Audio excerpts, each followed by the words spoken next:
Well, good afternoon, everybody. Gina, I want to thank you not just for the introduction, but for the incredible work that you and your team have been doing, not just on this issue, but on generally making sure that we've got clean air, clean water, a great future for our kids. I want to thank all the members of Congress who are here as well, who have been fighting this issue and sometimes, at great odds with others, but are willing to take on what is going to be one of the key challenges of our lifetimes and future generations. I want to thank our Surgeon General, who's just been doing outstanding work and is helping to make the connection between this critical issue and the health of our families. Over the past 6.5 years, we've taken on some of the toughest challenges of our time, from rebuilding our economy after a devastating recession, to ending our wars in Iraq and Afghanistan and bringing almost all of our troops home, to strengthening our security through tough and principled diplomacy. But I am convinced that no challenge poses a greater threat to our future and future generations than a changing climate. And that's what brings us here today. Now, not everyone here is a scientist, but some of you are among the best scientists in the world. And what you and your colleagues have been showing us for years now is that human activities are changing the climate in dangerous ways. Levels of carbon dioxide, which heats up our atmosphere, are higher than they've been in 800,000 years.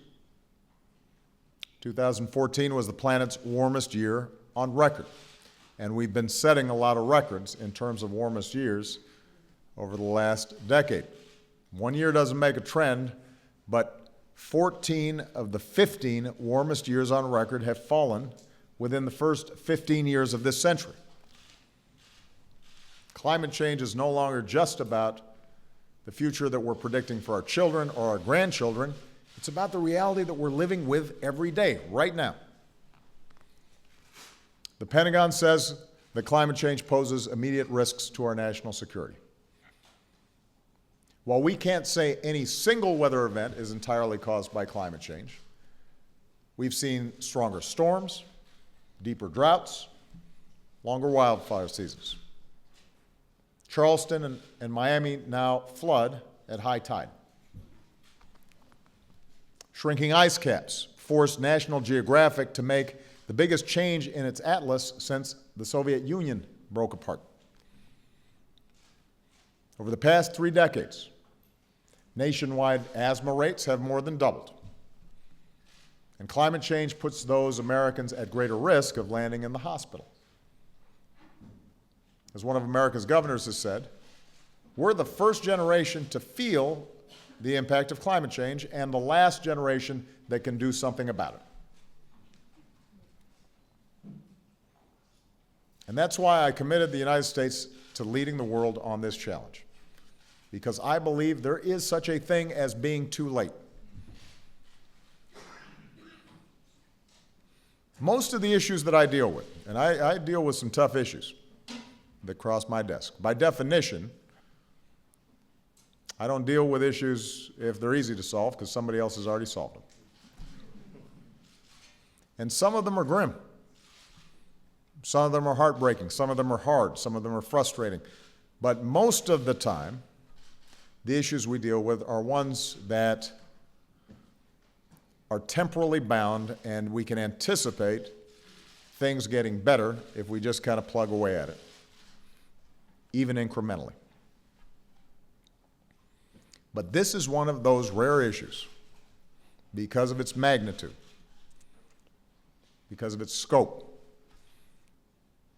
that if we don't get it right, we may not be able to reverse.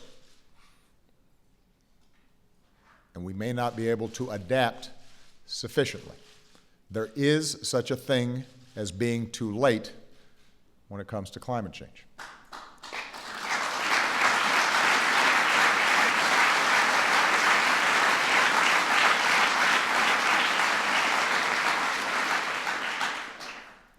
Now that shouldn't make us hopeless. It's not as if there's nothing we can do about it. We can take action.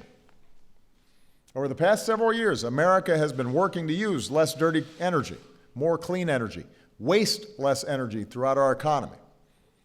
We've set new fuel economy standards that mean our cars will go twice as far on a gallon of gas by the middle of the next decade. Combined with lower gas prices, these standards are on pace to save drivers an average of $700 at the pump this year. We doubled down on our investment in renewable energy.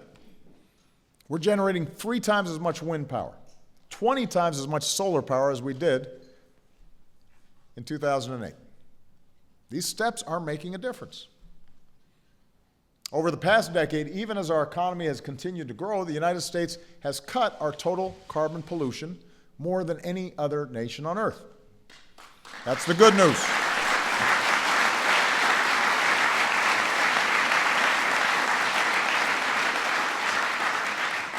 But I am here to say that if we want to protect our economy and our security and our children's health, we're going to have to do more.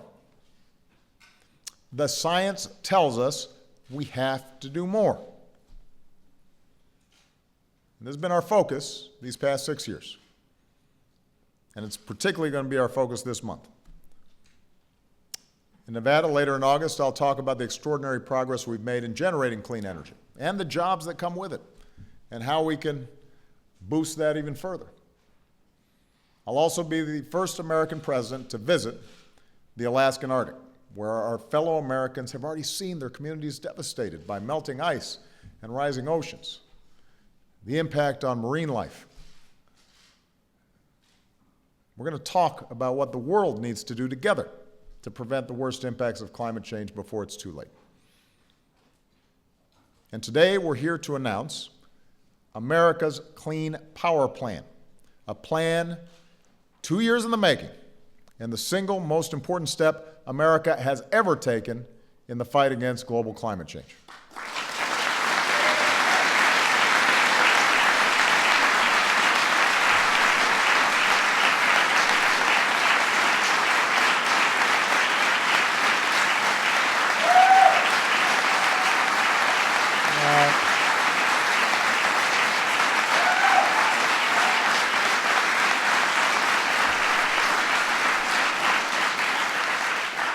Right now, our power plants are the source of about 1/3 of America's carbon pollution.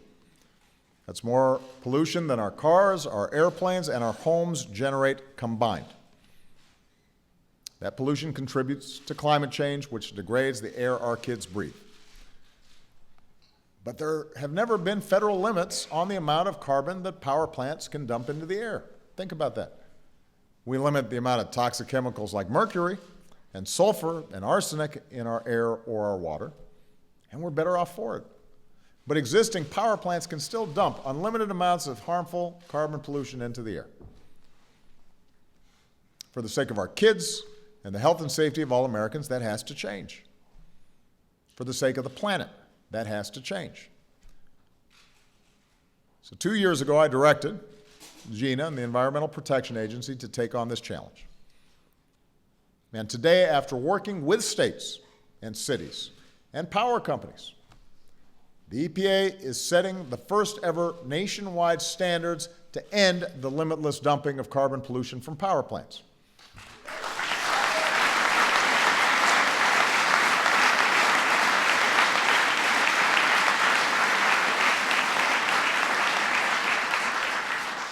Here's how it works. Over the next few years, each state will have the chance to put together its own plan for reducing emissions, because every state has a different energy mix. Some generate more of their power from renewables, some from natural gas, or nuclear, or coal. And this plan reflects the fact that not everybody's starting in the same place. So we're giving states the time and the flexibility they need to cut pollution in a way that works for them. And we'll reward the states that take action sooner instead of later, because time is not on our side here. As states work to meet their targets, they can build on the progress that our communities and businesses are already making. A lot of power companies have already begun modernizing their plants, reducing their emissions, and, by the way, creating new jobs in the process. Nearly a dozen states have already set up their own market-based programs to reduce carbon pollution. About half of our states have set energy efficiency targets. More than 35 have set renewable energy targets. Over 1,000 mayors have signed an agreement to cut carbon pollution in their cities. And last week, 13 of our biggest companies, including UPS and Walmart and GM, made bold new commitments to cut their emissions and deploy more clean energy. So the idea of setting standards and cutting carbon pollution is not new. It's not radical. What is new is that starting today, Washington is starting to catch up with the vision of the rest of the country. And by setting these standards, we can actually speed up our transition to a cleaner, safer future. With this Clean Power Plan, by 2030, carbon pollution from our power plants will be 32% lower than it was a decade ago. And the nerdier way to say that is that we'll be keeping 870 million tons of carbon dioxide pollution out of our atmosphere.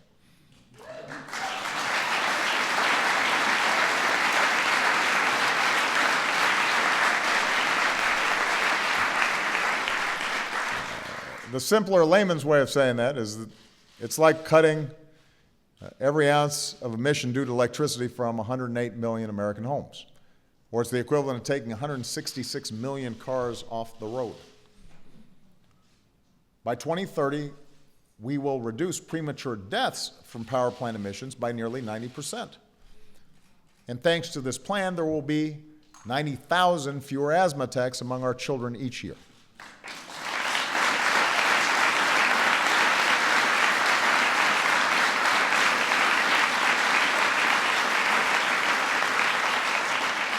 And by combining this with greater investment in our booming clean energy sector and smarter investments in energy efficiency, and by working with the world to achieve a climate agreement by the end of this year, we can do more to slow and maybe even eventually stop the carbon pollution that's doing so much harm to our climate.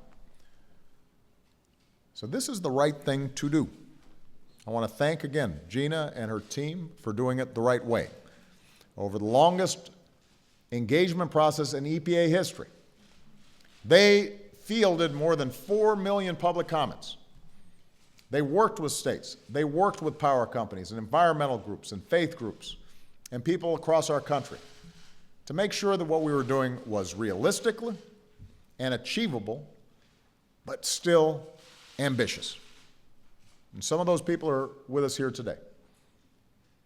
So Tanya Brown, Tanya, wave, go ahead. There's Tanya. Tanya Brown has joined up with moms across America to spread the word about the dangers climate change poses to the health of our children, including Tanya's daughter, Sine. There's Sine right there. Dr. Samita Khatri has spent her career researching the health impacts of pollution at the Cleveland Clinic and helping families whose lives are impacted every single day. Doctor, thank you.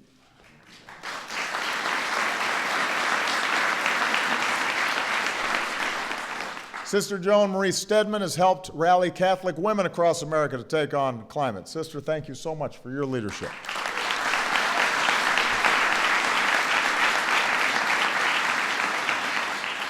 And she's got a pretty important guy on her side, as Pope Francis made clear in his encyclical this summer. Taking a stand against climate change is a moral obligation, and Sister Stedman is living up to that obligation every single day. Now, let's be clear. There will be critics of what we're trying to do. There will be cynics that say it cannot be done. Long before the details of this Clean Power Plan were even decided, the special interests and their allies in Congress were already mobilizing to oppose it with everything they've got. They will claim that this plan will cost you money, even though this plan, the analysis shows, will ultimately save the average American nearly $85 a year on their energy bills. They'll claim we need to slash our investments in clean energy. It's a waste of money, even though they're happy to spend billions of dollars a year in subsidizing oil companies. They'll claim this plan will kill jobs, even though our transition to a cleaner energy economy has the solar industry, to just name one example, creating jobs 10 times faster than the rest of the economy. They'll claim this plan is a war on coal to scare up votes, even as they ignore my plan to actually invest in revitalizing coal country and supporting health care and retirement for coal miners and their families, and retraining those workers for better paying jobs and healthier jobs. Communities across America have been losing coal jobs for decades. I want to work with Congress to help them, not to use them as a political football. Partisan press releases aren't going to help those families. Even more cynical, we've got critics of this plan who are actually claiming that this will harm minority and low-income communities, even though climate change hurts those Americans the most, who are the most vulnerable. Today, an African-American child is more than twice as likely to be hospitalized from asthma. A Latino child is 40% more likely to die from asthma. So if you care about low-income minority communities, start protecting the air that they breathe and stop trying to rob them of their health care.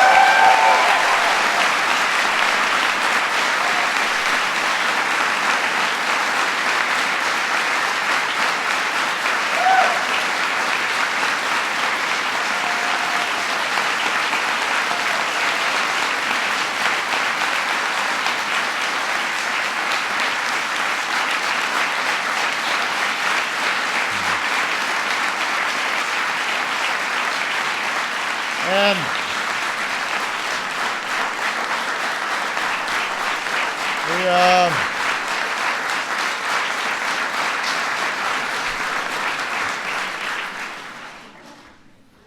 you could also expand Medicaid in your states, by the way. That would help.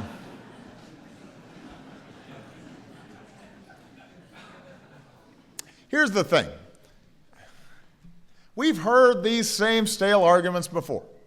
Every time America's made progress, it's been despite these kinds of claims. Whenever America has set clear rules and smarter standards for our air, our water, our children's health, we get the same scary stories about killing jobs and businesses and freedom. It's true. Yeah, I'm going to go off script here just for a second. Because this is important, because sometimes I think we feel as if there's nothing we can do. Tomorrow's my birthday, so I'm starting to reflect on age, and in thinking about what we were doing here today, I was reminded about landing in Los Angeles to attend college as a freshman, as an 18-year-old. And it was late August. I was moving from Hawaii. And I got to the campus, and I decided I had a lot of pent-up energy, and I wanted to go take a run. And after about 5 minutes, suddenly I had this weird feeling like I couldn't breathe.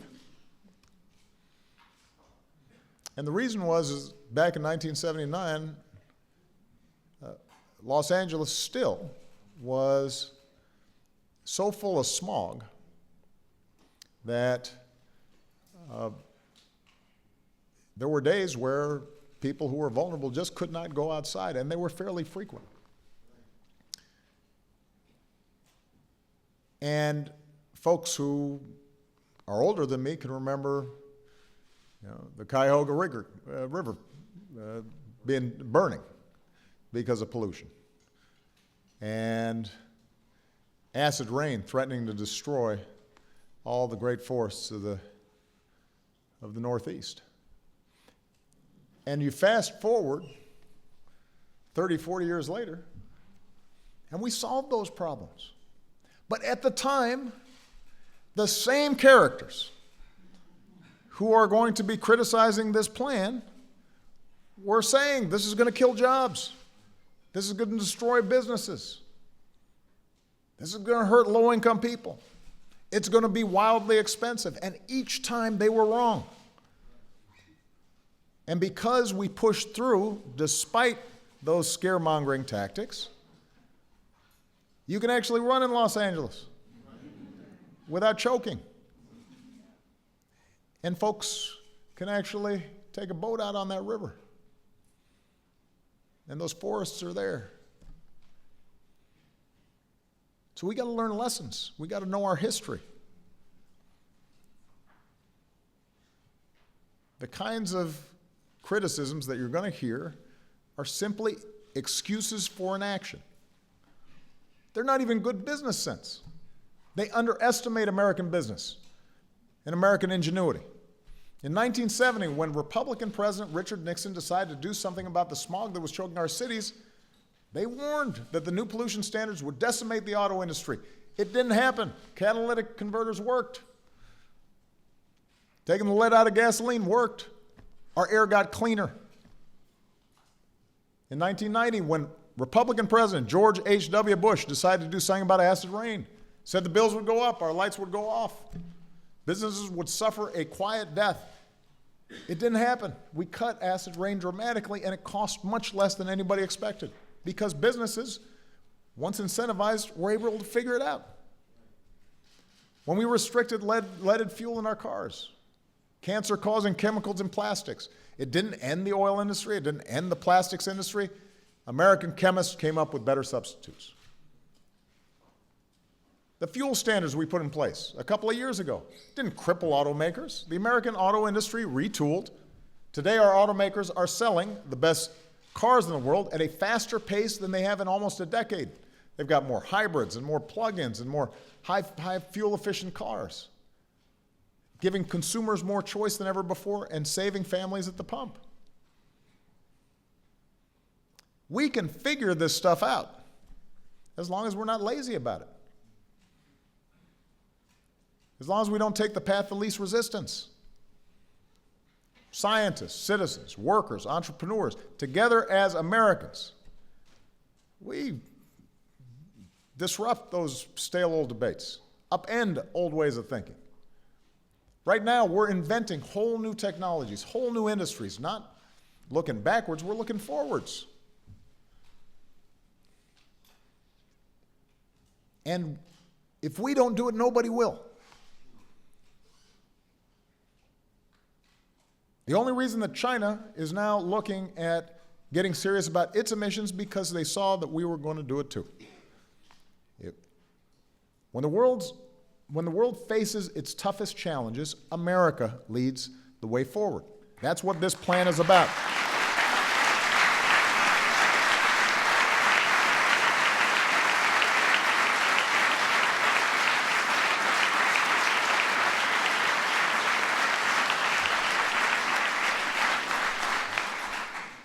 Now, I don't want to fool you here. This is going to be hard, dealing with climate change in its entirety. It's challenging. No single action, no single country will change the warming of the planet on its own. But today, with America leading the way, countries representing 70% of the carbon pollution from the world's energy sector have announced plans to cut their greenhouse gas emissions. In December, with America leading the way, we have a chance to put in place one of the most ambitious international climate agreements in human history. And it's easy to be cynical and to say climate change is the kind of challenge that's just too big for humanity to solve. I am absolutely convinced that's wrong. We can solve this thing, but we have to get going. It's exactly the kind of challenge that's big enough to remind us that we're all in this together.